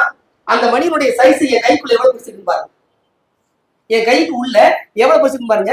இன்னும் இதுல போட்ட அந்த கோடு கூட இன்னும் அழியல. ஆனா அந்த சிறு பாசிக்குள்ள ஒரு சின்ன ஹோல் இருக்கு. அதுக்குள்ள அந்த வந்து ஒரு நூலையோ எதையோ கோர்த்த என்ன பண்ணிருக்கான், அதை கட்டி கழுத்துல வந்து மாலையா போட்டிருக்கான், அழகு பார்த்திருக்கான். இப்படிப்பட்ட பாசிகள்லாம் நிறைய கிடைச்சிருக்கு. இது கீழே. அடுத்து நெக்ஸ்ட். அதுக்கு அடுத்து அது மட்டும் இல்ல, அந்த அன்னைக்கு அந்த எடைக்கல் ஒரு கண்டுபிடிச்சு, இது எடைக்கல் வர்றதுக்கு முன்னாடியே இது வந்து நான் கண்டுபிடிச்சிட்டேன். இது என்னன்னு எனக்கு தெரியாது. நான் என்ன யோசனை பண்ணாங்க, நெட்ல எல்லாம் தேடும் போது இது வேட்டைக்கு பயன்படுத்திய கல்லு நான் நினைச்சோம். அப்படிதான் நான் நியூஸ் பேப்பர்ல கூட அப்படிதான் முடிச்சேன். வேட்டைக்காக நம்ம வந்து உண்டிக்குள்ள அடிப்போம் இல்லையா, உண்டிக்குள்ளுக்கு நம்ம வந்து கல் வைப்போம் இல்லையா, அந்த மாதிரி இந்த கல்லை வச்சு அடிச்சிருக்கான் அப்படின்னு நான் முடிச்சுட்டு சொல்லிட்டு இருந்தேன். அதுக்கு பிறகு பார்த்தா கீழடியில எடைக்கல் கண்டுபிடிச்சு, அது ஒவ்வொரு சைஸ்ல வந்துச்சு. அந்த சைஸ்க்கெல்லாம் வந்து அவங்க கிராம் போட்டுருந்தாங்க. அதுக்கு பிறகுதான் நான் என்ன பண்ணேன், இந்த கல்லை கொண்டு போய் அந்த எலக்ட்ரிக்கல் இதுல போய் அளந்து பார்த்தா கரெக்டா 50 கிராம் இருக்கு, துல்லியமா இருக்கு. நான் ஒரு நாளைக்கு வந்து உங்களுக்கு போட்டோஸ் காமிக்கிறேன். துல்லியமா 50 கிராம் இருக்கு. அந்த 50 கிராமு எங்க ஊர்ல இருக்கல, இதே கோவை மண்ணுல நம்முடைய மணி தேட்டருக்கு பக்கத்துல பழமுதிர் சோலைன்னு ஒரு கடை இருக்கு, அங்கேதான் கொண்டு போய் அந்த தர சேர்ந்த கிடையாது. அப்ப அந்த பொருளை இங்க எடுத்து வந்திருக்கேன். அப்ப இந்துஸ்தான் காலேஜ்ல ப்ரொஃபஸரா இருக்கிறேன். அப்ப இப்ப வந்துச்சேன்னு சொல்லிட்டு கொண்டு போய் அந்த அளந்து பார்த்தா 50 கிராம் துல்லியமா இருக்கு. நம்ம இதை எப்படி புரிஞ்சுக்கிறது இல்ல. அன்னைக்கு இந்த அளவைகளை அவன் எப்படி எடுத்தா, இது எப்படி 50 கிராம் இருக்குன்னு தெரியல, ஆனா கரெக்டா இருக்கு. அப்ப நான் இதுவரையும் என்ன சொல்லியா, நமக்கு வரலாற்று தரவுகள் கிடைக்காத வரை நம்ம வேற ஒரு கருத்தா தள்ளிப்போம். அந்த தரவுகள் கிடைச்ச வரை நம்ம கருத்தை மாத்திக்கிறோம். அதுதான் உண்மை கூட. அந்த அடிப்படையில இப்ப நான் நினைச்சு வச்சிருக்க அந்த கருத்து தொட்டல மாறி அது ஒரு எடைக்கல்லா இன்னைக்கு மாறி. அடுத்து இதுக்கு வணிகத்துக்காக தான் அதை அளந்து கொடுக்கறதுக்காக பயன்படுத்தின வணிகம். இதுக்கு அடுத்து இந்த வணிகத்தை அந்த பாசி செய்வா இல்லையா, அதை வந்து அரைக்கணும் இல்ல, அது எல்லாமே வந்து அதனுடைய மூலப்பொருள் வந்து எல்லாமே கல்லுதான். அது வந்து பாத்தீங்கன்னாக்க நமக்கு குவாட்ஸ் கல் சொல்லுவோம். அது நம்மளுடைய நம்ம இந்த கோவை மண்ணிலேயே நம்ம இந்த மலை சொல்லுடைய நம்ம கரூர் பக்கம், கரூர்லாம் வந்து அதிகமா அந்த குவாட்ஸ் கிடைக்குது. அந்த கல்லெல்லாம் எடுத்து நச்சு தூளாக்கி அதை வந்து அதிகப்படியான ஹீட்ல அது வந்து என்ன பண்ணுவோம்னாக்கு அப்படியே அது வந்து அப்படியே பாசியாசி எடுத்து உருக்குவாங்க. உருக்குனா நம்ம இந்த பூந்தி போடுவோம்ல, பூந்தி போடுறதுக்கு ஒரு மெத்தட் இருக்கு இல்லையா, மாவை கரைச்சி ஒரு கண்ணு அரிகரண்டி அதுக்கு பேரு, எங்க மதுரையில் அரிகரண்டி, அதுல ஊத்துனது கீழே வந்து அப்படியே புள்ளி புள்ளியா விழுகும். அந்த மாதிரி என்னோட கூழ கரைச்சு அந்த மாதிரி ஊத்தி, ஏன்னா அது வந்து அரிகரண்டிக்கு பதிலாக நமக்கு இது மண் இருக்கு இல்லையா, மண்கட்டியில ஓட்ட போட்டுச்சுப்பான், மண்கட்டில ஓட்ட போட்டு அதுக்குள்ள ஊத்தி இதெல்லாம் அப்படியே கொஞ்சம் கொஞ்சம் விழுந்த பிறகு அதை கட் பண்ணி அதுக்குள்ள வந்து என்ன பண்ணுவோம்னாக்கு கையிலே வச்சு அந்த வந்து ஒரு நம்ம ஏதாச்சும் நமக்கு கடமான போல ஒரு இளமை இருக்கு சார், இப்படி நம்ம திரும்பிக்கிட்டே இருந்தோம்னாக்கு அது உள்ள ஓய்வாயிரும். அப்படி உடச்சுல கிடைச்சிருக்கு. அந்த மாதிரி வேணும் அப்படிதான் அரைச்சு அந்த அரபிக்கல்ல அவன் வந்து அந்த பாசியெல்லாம் உருவாக்குறதுக்கு பயன்படுத்திருக்கான். அந்த மாதிரி அந்த கல் அதை கூடுவே இது வந்து தந்தத்தால் ஆன சீப்பு. அப்ப இது அடுத்த இடத்துக்கு வந்திருக்கான். இப்ப இந்த அதனுடைய வளர்ச்சி இருக்கு இல்லையா, அந்த அந்த வடிவங்களை செஞ்சதுக்கு பிறகு இவனுக்கு தந்தங்கள் அந்த தங்கம் எல்லாமே கிடைக்க ஆரம்பிச்சிருச்சு. அப்ப இன்னும் அவன் மேல்நிலையை அடையலாம். அவனுடைய அந்த வளர்ச்சியில அந்த அவனுடைய வணிக வளர்ச்சியில மேல்நிலையை அடைகிறான்னு பார்க்கணும். அடுத்து இது வந்து பார்த்தீங்கன்னா முனைவட்டின்னு ஒரு ஊர் நம்ம இது நான் கொடுத்துருக்கேன். இது வந்து அவருடைய கல் ஆயுதம். இது வந்து பார்த்தீங்கன்னாக்க அந்த வட்டிச்சல் எல்லாமே சிறுசா இருக்கும். இது முதுமக்கள் தாளிலே செஞ்ச வட்டிச்சல், இது அது பெருசா இருக்கும். அது வந்து சொல்ல பெருசா இருக்குன்னு சொல்லி அது ஒண்ணு. அதே மாதிரி இது வந்து புரியுது இருக்கு. இது செங்கல் இருக்கு. ஏன்னா இந்த செங்கல் அப்படிங்கிறது இன்னைக்கு நமக்கு வந்து கீழடியில செங்கல் கட்டுமானம் தான் மிகப்பெரிய நமக்கு ஒரு தாட்டா இருக்கு. நமக்கு வந்து நகர நாகரிகம் இருக்கு. ஆனா இன்னும் பல இடங்கள் கிடைக்குது. அதுக்கு கீழடி தாய்மொழியா இருக்கும். இன்னும் ஏனைய ஊர்களையும் நம்ம வந்து ஆய்வு செய்யறதுக்காக தான் இதில் எடுத்து காமிக்கிறேன். இதுவும் நாங்க கண்டுபிடிச்ச ஒரு இடம் தான். அடுத்து நெக்ஸ்ட் அதுக்கு அடுத்து இரும்பு. இந்த இரும்பு வந்து மூலமா கிடைக்குது, எல்லாமே கிடைச்சிருக்கு. இந்த இரும்பு மட்டும் இல்ல, கீழடியை கம்பேர் பண்ணும்போது முனைவண்டியில மிகப்பெரிய வந்து ஒரு இரும்பு ஆடை இருக்கு. அந்த இரும்பை வந்து நம்ம என்ன பண்ணோம்னா அதிகமா தீ வச்சு எரிக்கும் போது அந்த இரும்பை தனியா பிரிச்சு எடுக்கும் போது நம்ம இந்த வீட்டுல வந்து நம்ம போர் போடுவோம் இல்லையா, போர் உள்ள போட போட போட போட ஆரம்ப போகும்போது உள்ள இருந்து என்ன வரும், அந்த மண்ணெல்லாம் கழிவு மாதிரி அப்படியே முதல்ல தண்ணி வரும், அந்த மண்ணல் வரும், தண்ணி வரும், தண்ணி உள்ள போகும்போது அப்படியே வந்து அந்த கழிவு மண் மாதிரி வரும் இல்லையா, அது அப்படியே அப்படியே அப்படியே ஓடிக்கிட்டு இருக்கும். அது அப்படியே அலையலையா ஓடிட்டு இருக்கும் இல்லையா. அந்த மாதிரி நம்முடைய முனைவண்டில இந்த இரும்புக்கான அந்த கசடுகள்லாம் ஓடி போய் நிறைய கிடக்குது. அப்படின்னா இங்க நம்மளுடைய கீழடியிலும் அது போன்ற இரும்பு அதனுடைய அந்த மூலப்பொருள் இருக்கிறது. அது பிறகு நிறைய ஆயுதங்கள் செஞ்சிருக்கலாம், நீங்க பார்த்திருப்பீங்க. அது ஒண்ணு எடுத்து போட்டிருக்கேன், அது ஒண்ணு. அதுக்கு அடுத்து நம்முடைய கூர்மையா இருக்கக்கூடிய இந்த எலும்புலயே வந்து இந்த கருவி இருக்கு, நம்முடைய நூல் நூற்கிறதுக்கான கருவிகள் இருக்கு. நான் அடுத்து நெசவுக்கும் போயிட்டான். நெசவுக்கு அடுத்து இப்ப இரும்புல இருந்து நெசவுக்கு போயிட்டான். அடுத்து அதுல இருந்து அவன் கிடைச்சிருக்கிறது தங்க அடிகள் இருக்கு. அப்படின்னாக்க இவனுடைய வளர்ச்சி பாருங்க, படிப்படியா வளர்ந்து போயிட்டு இருக்கு. படிப்படியா வளர்ந்து போயிட்டு இருக்க. இப்ப தங்கத்துக்கு போயிட்டான். அங்க தங்கத்துல இருக்கக்கூடிய எல்லா அடிகளுக்கும் செய்ய ஆரம்பிச்சு அவன் போட ஆரம்பிச்சிட்டான். அப்ப இப்ப வந்து என்னன்னாக்க ஒரு மேம்பட்ட வாழ்க்கையை வாழ ஆரம்பிச்சிட்டான். இது அங்கேயே கிடைக்கக்கூடிய நிறைய பொம்மைகள். இது முன்கூட்டியே சொன்னோம் இந்த இடத்துல எடுத்துச்சு. ஏன்னா அவனுக்கு அந்த பொம்மை செஞ்சு விளையாடுற மரப்பாச்சி பொம்மை வச்சுக்க முடியாது. அந்த மாதிரி பொம்மை செஞ்சு விளையாடுற வழக்கத்துக்கும் அவன் கொண்டு வந்து பார்ப்போம். அடுத்து இதுதான் அந்த செங்கல் கட்டணம். இங்க நான் எடுத்து வச்சிருக்கேன் பாருங்க. இந்த செங்கல் அங்கே எடுத்து இது முனைவற்றி, இது நமக்கு என்னுடைய கீழடி. இப்படி செங்கல் கட்டணம் உள்ள கிடைச்சிருக்கு. இந்த செங்கல் கட்டணம் மட்டும் கிடையாது, அன்னைக்கே அவன் எல்லா வகையான வசதிகளோடு கட்டிருக்கான். ஒரு நகர நாகரி அப்படிங்கிறது அதுக்குள்ளே வீட்டுக்குள்ளேயே நம்ம வந்து கழிப்பறை இருக்கணும், அது நம்ம செலவு பண்ற தண்ணியில வெளியில போகணும், அந்த குழுவை இருக்கணும், அதெல்லாம் நம்மளுடைய படத்துல இருக்கு. அப்படின்னா ஒன் பை ஒன் அவன் என்ன பண்ணாக்க ஒரு சாதாரண ஒரு ஒரு காடுகள்ல வாழ்ந்துகிட்டு இருந்தவன் அவன் ஒரு இடத்துல உட்கார ஆரம்பிச்சு நிலைய குடியிருப்புகளை உருவாக்கி, அந்த குடியிருப்புகளை அவனுக்கு தேவையான ஒரு மிகப்பெரிய நகரத்தையே உருவாக்கி, அந்த நகரத்துல என்னென்ன வசதிகள்லாம் இருக்கணுமோ அடுத்து அந்த நகரத்துல என்னென்ன வசதிலாம் இருக்கணுமோ அந்த வசதி எல்லாம் செய்ய ஆரம்பிச்சான். அது மட்டும் கிடையாது, அவனுக்கு இப்ப நீரை வந்து கொண்டு வந்து சாப்பிட்டு நான் பயன்படுத்த இல்லையா. இப்ப வீட்டுக்கு பக்கத்திலேயே உரை கிணறு அமைச்சு அங்கே உள்ள இருந்து அவன் தண்ணி எடுக்கவும் ஆரம்பிச்சிட்டான். இப்ப அடுத்த கட்டம், இப்ப அவனுக்கு தேவை ஒரு ஆறை நோக்கி ஒரு நீர்நிலையை நோக்கி ஓடணும்னு அவசியம் கிடையாது. ஏன்னா தண்ணி எங்க இருக்குன்னு அவனுக்கு தெரிய ஆரம்பிச்சிருச்சு.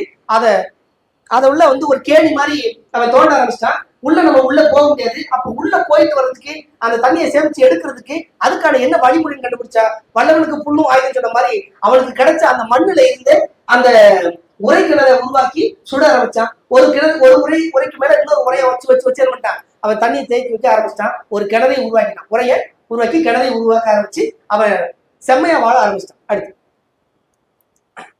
இதான் அந்த அவன் செலவு செய்யற அந்த தண்ணிகள் வெளியே போறதுக்கு அவன் சாயப்பட்டறை வைக்க ஆரம்பிச்சிட்டான். ஏன்னா இப்ப நெசவு சொன்னோம் இல்லையா, நெசவு வந்த பிறகு அவன் ஒரு பொய்க்கிலே போட்டுக்க முடியாது இல்லையா.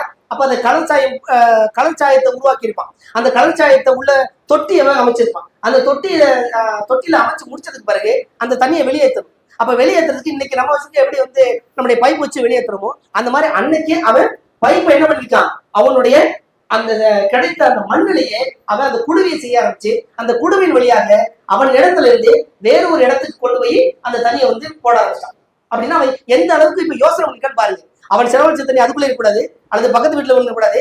இன்னைக்கு நாம நினைச்சிருக்கக்கூடிய இந்த நகரத்தில் இருக்கக்கூடிய அத்தனை அந்த வசதிகளையும் கிட்டத்தட்ட அவன் 2000-3000 வருஷத்துக்கு முன்னாடியே செய்ய ஆரம்பிச்சிருக்கான். அப்படிப்பட்ட அவ வாழ்க்கையை அவன் வாழ்ந்திருக்கு. அடுத்து அப்படின்னா இந்த இடத்துல இவன் இந்த வாழ்க்கையை வாழ்றா இல்லையா, இது எல்லாம் மேம்பட்ட வாழ்க்கையா மாறிடுச்சு. அம்மா நீ சொல்லிட்டு இருக்கிறோம் இந்த சிந்து சமவெளியினுடைய நாகரிகம் வந்து ஆரியர்களுக்கு முற்பட்டது அப்படின்னு இன்னைக்கு இருக்கக்கூடிய தொல்லியல் ஆய்வாளர்கள் திரும்ப சொன்னாங்க. பாலகிருஷ்ணன் ஐயா முதற்கொண்டு சொல்லிட்டு இருக்காங்க. ஏன்னா சிந்து வழியில வாழ்ந்தவர்கள் அங்க இருக்கக்கூடிய நாகரிகம் வந்து ஆரிய நாகரிகம் சொல்றாங்க. ஆனா ஆரிய நாகரிகத்துக்கு முற்பட்டதுதான் அந்த சிந்து வழியில வாழ்ந்தவர்கள் அப்படின்றால் அவர்கள் யார்? ஆரியர்கள் வந்து அந்த ஆரியர்களுக்கு முன்பே ஒரு நாகரிகம் இருந்திருக்கு. அந்த நாகரிகம் தமிழ் அல்லது திராவிட நாகரிகம் தான். அவர்கள் இங்க இருந்து சென்றவர்கள் தான். நமக்கு இப்ப வரலாறு நான் மறுபடியும் ஒரு விஷயத்தை சொல்ல ஆரம்பிக்கிறேன். நம்ம வந்து சிந்து வழியும் ஹரப்பா நம்ம இப்போ சில பேர் தூக்கி பிடிச்சிட்டு இருக்கிறாங்க. நம்ம அங்க இருந்து வடக்கே இருந்து தெற்கே வந்ததாக சொல்லப்படுகிறது. இல்லை, இங்கே தெற்கே இருந்துதான் வடக்கு நோக்கி சென்றிருக்கிறார்கள். சென்றவர்கள் மீண்டும் இங்க என்ன பண்ணிருக்காங்க, மீண்டும் வந்திருக்கிறார்கள். ஏன்னா நம்ம இப்ப பாருங்க, நம்மளுடைய ரொம்ப சிம்பிள். நம்ம இன்னைக்கு பயன்படுத்துற ஒவ்வொரு ஆடை கூட நம்ம பழைய காலத்தை முன்னோக்கி போகுது. இப்ப நீங்க சாப்பிடுற உணவு பாருங்க, எல்லாம் கூழுக்கு மாறிட்டு இருக்காங்க. அப்படின்னா இது சுழற்சி முறையில வந்துட்டே இருக்கும். அப்படின்னா இங்க இருந்து போனவன் மீண்டும் திரும்ப ஆரம்பிச்சிருக்கான். நமக்கு திரும்பிய இடத்துல இருந்து கிடைக்கிற சான்றுகள் கிடைத்ததுனால இன்னைக்கு வரலாறுகள் அவ்வாறு பதிவு செய்யப்பட்டிருக்கு. அங்கே வடக்கே இருந்து தான் தெற்கு வந்ததாக வரலாறு பதிவு செய்யப்பட்டிருக்கு. ஆனால் இங்க தெற்கே இருந்து வடக்கு போனோம் இல்லையா, அந்த வரலாறு இப்பதான் கிடைக்க ஆரம்பிச்சிருக்கு. கிடைச்சா நம்மளுடைய நம்முடைய தமிழ் சமூகத்தினுடைய வரலாற்றை மாற்றி எழுதப்பட வேண்டும் என்பதுதான் இதனுடைய காற்றாக அமைப்பு. இதுல வந்து சிந்து விளையாட்டு நம்முடைய பாலகிருஷ்ணன் சொல்றாரு, அவர் கண்டுபிடிச்சது வரையும் அவர் சொல்ற சிவகங்கை வந்து மதுரை, சிவகங்கை, ராமநாதபுரம், தேனி, திண்டுக்கல், விருதுநகர், திருநெல்வேலி, தூத்துக்குடி, கன்னியாகுமரி ஆகிய பகுதிகளில் இருக்கக்கூடிய 97 இடப்பெயர்கள் அங்கேயும் கிடைக்கிறாக்கு. இங்க இருந்து புலம்பெயர்ந்து போனவர்களும் அவர்கள் என்பதற்கு ஐயாவுடைய சான்றையும் எடுத்துரைத்து இன்றைக்கு இருக்கக்கூடிய நம்முடைய கொந்தைகளை கிடைத்த அந்த மண்டை ஓடு, ஒரு குழந்தைகளுடைய ஓடு கிடைச்சது, அப்புறம் பெரியவங்களுடைய அந்த மண்டை ஓடு கிடைச்சிச்சு. இது அப்படியே நம்ம என்ன பண்ணாக்கு கீழடி மண்டை ஓடு தான் இப்ப வந்து மராக்கம் பண்ணியிருக்காங்க. இது முக்கியமா மராக்கம் பண்ணியிருக்காங்க. அவன் இருந்திருந்தால் இந்த முகப்பாவனை பாருங்க, எல்லாம் முகப்பாவனை வச்சு கண்டுபிடிச்சிடும் இல்லையா. இது மாண்டவியல் ஆய்வாளர்கள் ரொம்ப அற்புதமா இந்த முகத்தை பார்த்த உடனே இது நிக்கிறோம், இது வந்து ஜப்பான், இது வந்து இந்தியா அப்படின்னு கண்டுபிடிச்சிருவாங்க. அந்த அடிப்புல இந்த முகப்பாவனை பார்க்கும் போது கூட நம் சாயல் அப்படியே இருக்கிறது, இந்த மண்ணுக்கான சாயல் அப்படியே இருக்கிறது.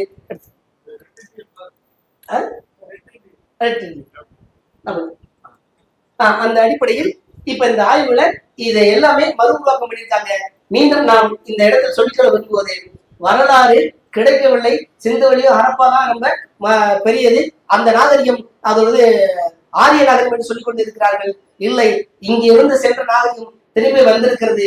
வந்ததையே அவர்கள் பெருமையாக பேசும் பொழுது இங்கிருந்து சென்றதை நாம் எவ்வளவு பெருமையாக பேச வேண்டும், எவ்வளவு பெருமையாக பேச வேண்டும். இன்னும் அதற்கான தகவல்கள் கிடைக்கும், அதுவரை நாம் காத்திருப்போம் என்று சொல்லி இந்த நல்ல வாய்ப்புக்கு நன்றி கூறி இடமர்கிறேன். நன்றி.